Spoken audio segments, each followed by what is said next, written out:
Hey guys, JK War Games, and today we're going to do a review of Undaunted Normandy by David Thompson and Trevor Benjamin. This is a game from Osprey Games, and I can't wait to review it. So without further ado, let's get into it. So what do you get in the box then? So you get an Undaunted Normandy scenario book, which is full of scenarios. There is about 11 scenarios in here, and it gives you everything you need to set up the game and play. Full colour, tells you what cards you will need, etc. So we get that. We then get our Undaunted Normandy rulebook. Very, very clear and simple. This is an easy game to learn. All in full colour. This is probably one of the easiest games, or easier games, to learn. Then we got our tokens. Now I put these in bags just for my own personal preference. We have the American counters in here, and we have the German counters in here, and these are double-sided, and we get control markers. I'll talk about those in more depth. We then get our cards, our dice, and our map tiles. So if we just have a look at the cards, these are the American cards. So really nice quality cards. I love the artwork. Really gives the game some character. And there's so many cards here. There's machine gunners, scouts, sergeants, snipers, riflemen. There's tons. So that's the Americans. We then get our Germans. Same thing. Okay. Then, a really cool thing about this game is we get the game tiles. Now these are tiles that you lay out, and the tokens go on these tiles, and this is how the game is played. So even though it's a deck building card game, you have tokens and you play on these tiles, and the artwork's great on them. And each scenario tells you how to set these up. So that's what we get in the box. So what I'm going to do is set up a little scenario, and I'll show you how the game plays. Okay guys, so here we have the tiles laid out for the first scenario. So as you can see, we have the Germans here on the right hand side and the Americans on the left hand side. Now to the right of this, we have the German supply. Now in the scenario, it will tell you what cards go into the German supply, and the supply is going to be used during the game, so you can bolster cards into your hand. And then on the left hand side, we have the American bolster. I'm sorry about the lighting here guys, the glare's terrible. So what we're going to do is each player gets a deck specified by the scenario, and we draw 4 cards. So I'm going to draw 4 cards for the Americans, and then 4 cards for the Germans. And then what we do, we look at our hand. So for the Americans, we have a platoon sergeant, a scout A, a squad leader A, and a fog of war. And we're going to bid for initiative against our opponent. So we could use 9 for initiative, but that's going to use up this card, which we don't really want to do that with the platoon sergeant. So let's just say we're going to use fog of war. Now fog of war card, they are useless. You can't do anything with them in your deck.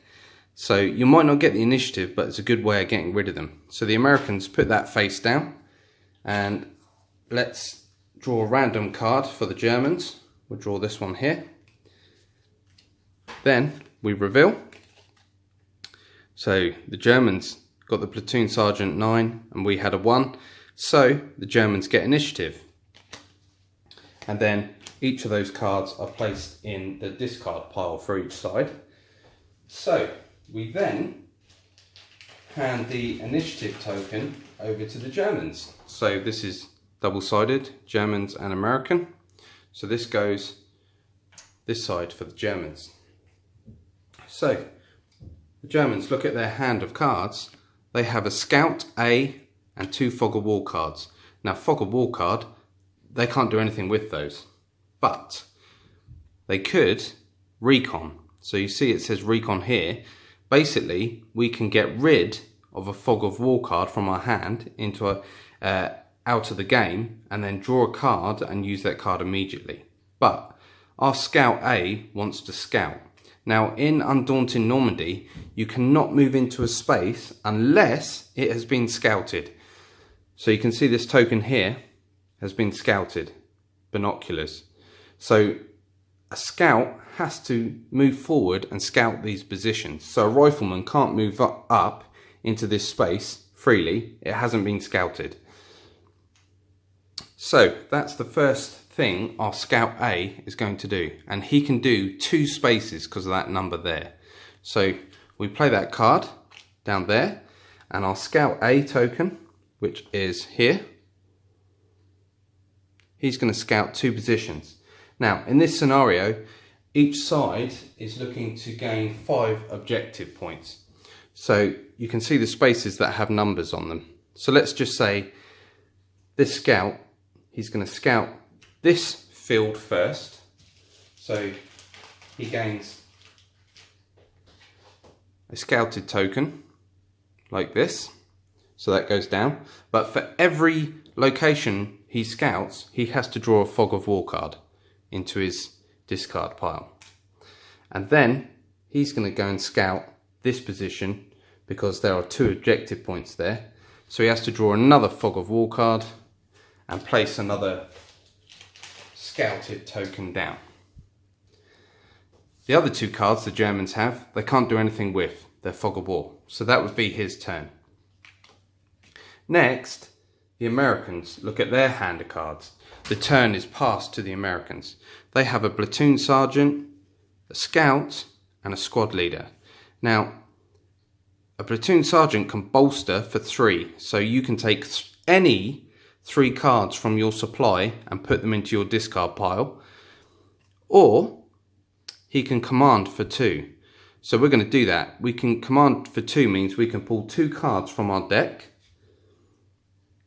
and use them. So we get a rifleman A and a rifleman B. So we have played our platoon sergeant. Now our scout A, he's going to scout like we showed, so he can scout for 2 positions. So again, scout A, he would move into this position because the Americans want to try and gain these 2 points here. Let me just move the camera so you can see better. I do apologise about the glare on this video, guys. Okay, so he's gone in there. So the Americans place down a scout token, like so. Then, because that's scouted, we could then play a rifleman A card, and he can move for 1, attack for 1, or control. So he's going to move. So rifleman A can move into this space because it is scouted. Now, a control action lets you control a space with an objective number, but you cannot control it if there are enemy tokens in that space. So they would have to get rid of this scout before he could do that action. But if he had got rid of the scout, let's say the scout had disappeared, he's been shot, he can do the control action and flip the binoculars to the control side, and they would gain 2 points. But again, they can lose it if the Germans come back in. Now the interesting thing about losing tokens is you don't just lose tokens straight away. So if this scout A had been shot, the Germans have to look in their hand of cards. If they have that card in their hand, they have to get rid of it. It's out of the game. They then look in their discard pile. If it's in there, they remove it. It's out of the game. If it's not in there, they look in their deck. And if it's not in the deck, finally the token is removed from here. So this is where the depth of the game starts coming in, that you want to bolster a lot. You want to get cards into your hand, so you're not going to lose tokens. And the only guys that can control are riflemen, so you want to protect your riflemen. So that is how that works. So the other thing we get here is a squad leader. Now he can bolster 2A, so he can bolster 2 cards of A. not any card, has to be A's, but he can inspire one A. So what you could do now is bring this card back. We're inspiring our rifleman, and he comes back and he would then do an attack. So he's going to attack this scout in the space, and the rifleman has an attack of 1. So he gets to roll 1 dice, 1 d10. You take the number on the token of the enemy, so it's a 5, plus the number that the space it's in, which now makes it 6 because that's a 1, and any spaces away in range, but he's right next to him. So he needs a 6 or higher because of that cover. He rolls and he scores a 7. That is a hit. And then the German player would go through that process of trying to find the card. But when you get later on in the game and he doesn't have that card, he's going to be gone. Now, nice and simple. So, those are the main actions: move, scout, control, inspire, command.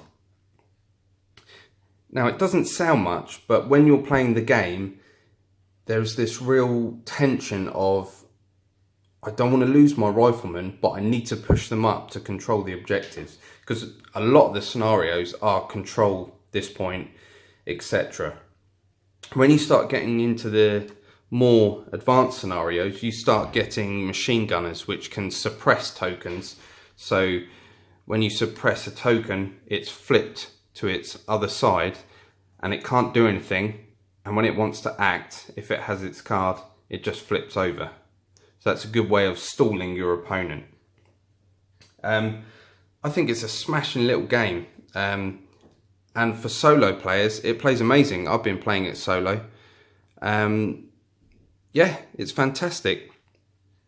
You know, these reviews, I'm not going through the whole game. I'm just trying to give you an idea of how things work. So it's all about pushing your scouts forward. So they're scouting out the areas, then hopefully getting the right hand of cards to be able to push your men up. So my thoughts on the game are that it is fantastic. I say that about every game, but I just enjoy war games in general. But if you are looking for a World War II simulation, this is not the game for you. I have to say that it's not the game for you. This is a light-hearted game, in the sense that it's, for me personally, I think it's aimed at fun. There's a slight bit of deck building there, but it is more aimed at fun. It's not a thing of, oh, this happened and this would happen and this wouldn't happen. You have to take this as it comes. It's a fun, fast card token game, and I enjoy it, and on the whole it seems to be getting really good reviews.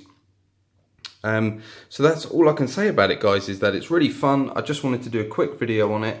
Definitely one worth picking up.